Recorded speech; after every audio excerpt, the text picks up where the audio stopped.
Red in the face and red in the streets. Unions are fuming at what they call government's inaction on the rising cost of living. They're out in sites across the cities across the country, urging workers to down tools. In the Western Cape, Nobesuthu is taking its demands to PRASA.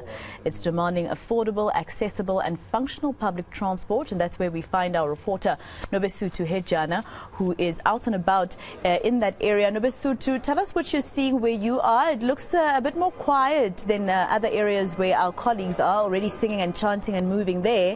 What's happening where you are? Well, Maseko, Nobesuthu has concluded its program today. They were here outside PRASA offices to demand answers basically from the grievances of the list that they've handed over back in February 2020, which looks into the rail industry, especially in the Western Cape, and asking that PRASA make alternative transport systems available for communities where trains are not fully operational, and also a reduction on the ticket price. But we are joined by the acting group CEO, Mr. David Mpelo, who was addressing the crowds a bit earlier on. Mr. David, just tell us about some of the concerns raised by Nobesuthu in the province, especially when it comes to the rail system, and your part in terms of like them saying that they're not delivering a memorandum but they want answers. So let me start by saying our presence here was to respond to their memorandum that they brought to us in 2020. In that memorandum, there are a number of demands, and I can summarize them as follows. One was, if we're not recovering the services, can we at least, where we're running a partial service, reduce the prices? That was the first one. The second one was security on board the trains, security in the stations. The third one was progress and status on the investigation around train fires, what has happened there. I think the fifth one was around the rolling stock program, the train sets. Where are we with that and the modernization thereof? The rest of the others, I think, were addressed to the department, which were not necessarily PRASA's issues. And their biggest concern was they raised this a number of times to us, they wrote to us, and we never responded since then. I came down here to come and say, we've got a response in our hands. That's dated the 25th of February. I'm not sure what has happened in terms of that, but evidently there's been communication breakdown between ourselves. And I was here to commit to say, as part of the recovery and the turnaround, we are going to fix this in terms of communicating better. And my commitment was to come back to them within the next 14 days. But when you look at the background of it, the memorandum was drafted in 2020. We're now in 2022. A lot has happened in terms of progress and recovery of PRASA since then. I just mentioned a few things in front of the crowd to say when they pushed this memo, we didn't have a service, or we had minimal service across the board. But today, I was standing in front of them and say, out of the 12 corridors or 12 lines they have here, we're running 8. And the balance of that, which is the 4, we're partially running a service. So we may be going halfway, in certain cases, 3/4 way. But I think there's interest on what are we doing around Central Line as the main one, right? And I also reported that phase 1 of Central Line, which we committed to open on the 26th of July, we've done so in its running.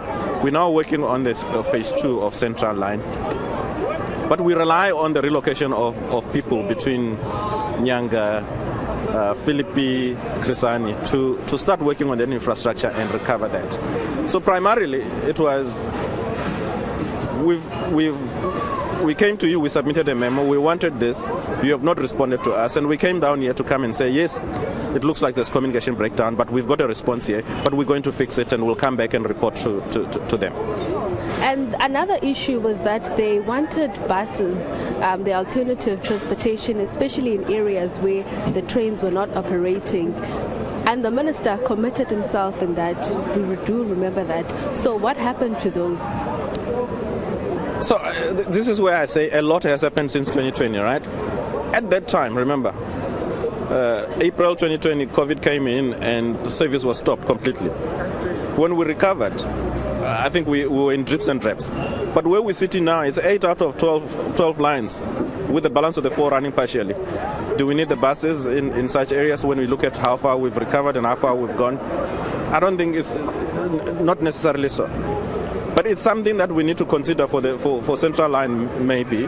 But when I look at the commitment we've made on bringing the phase 2 of Central Line come December 2022, there's no need to go and spend that fiscus money on diesel.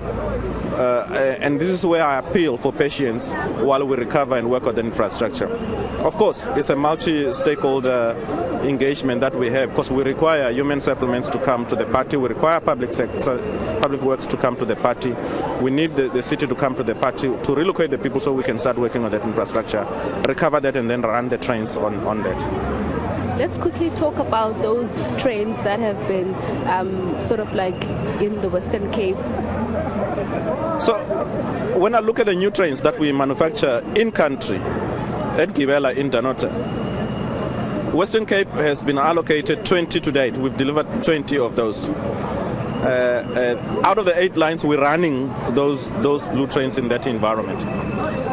But I want to also say, because we don't have enough of the blue trains, the target is to produce 600 in that factory. We still need the yellow trains. We now have a program to overhaul those trains to come and complement the fleet that we have. So we need to renew those trains. So the board has approved that. The contract has been allocated. So we've got service providers that have been allocated all this work. The work is underway, and we'll start putting those back into the overall so they come back into the system to complement the blue trains that we have. Thank you very much, Mr. Mpelo. Well, Masego, that was the acting group CEO of PRASA in the Western Cape, Mr. David Mpelo, was just talking about some of the engagements he had with COSATU members who were demanding answers from the memorandums that they handed over back in 2020. Live for us outside the PRASA offices in Cape Town.